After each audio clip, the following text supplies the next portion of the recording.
Hi mga lods, kumusta na po kayo sa ating mga kapwa content creator?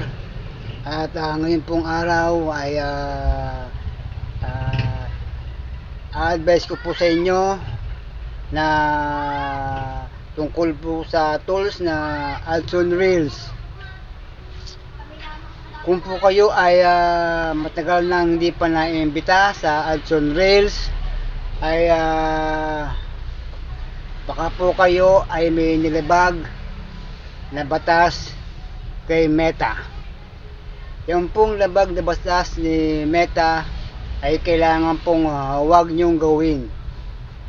Yang ituturo ko po sa taas, yan po ay hindi dapat gawin ng ating kapwa content creator.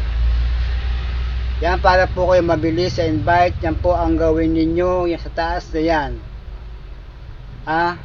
Kung po kayo ay mag-upload ng reels, ay kailangan po ay huwag po mga 3 seconds.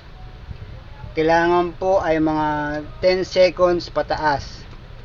Kasi po pag po 3 seconds ang yung ginawang reels, yan po ay hindi tatanggapin ni Meta. Yan po ay hindi tatanggapin ni Algo. Guys, mga lods, kailangan po pagkagawa po kayo ng reels video ay 10 seconds pataas.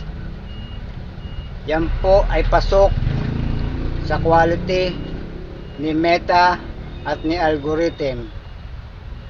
Dati po ako ay gumagawa ng music, pero hindi pa po ako lisensya.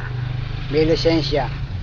Kaya po yun, hindi po ako ma-invite sa Adson Reels. Kaya po ako ay nagbura na ng may mga video reels na may music. Mga lods, yan po ang gawin nyo sa taas para po kayo mabilis na ma-invite sa Adson Reels. At sa mga gumagawa naman ng real video na may music, ay inyo na pong i-delete. Kasi habang po tumatagal ang inyong pagko-content creator, ay hindi po kayo talaga ma-invite sa Adson Reels.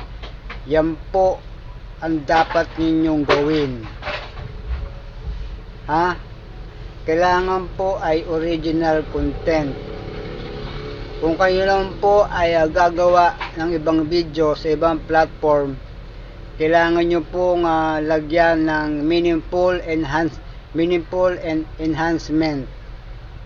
Huwag po kayo basta mag-upload ng video na walang meaningful enhancement. Lagyan nyo po ng video reaction, tapos boses, kasi po kayo po ay may violation. Yan po ay limited original content. Mga lods, yan ang sinasabi ko ay po totoo.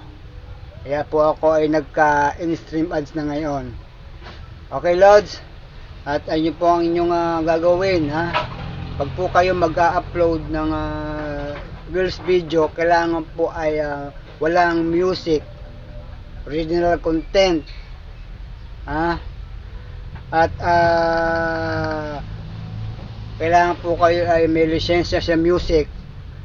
Okay lods, at huwag niyo pong kalimutang ibahagi itong video to para po merong may kalaman ng iba. Salamat po at God bless. Bye.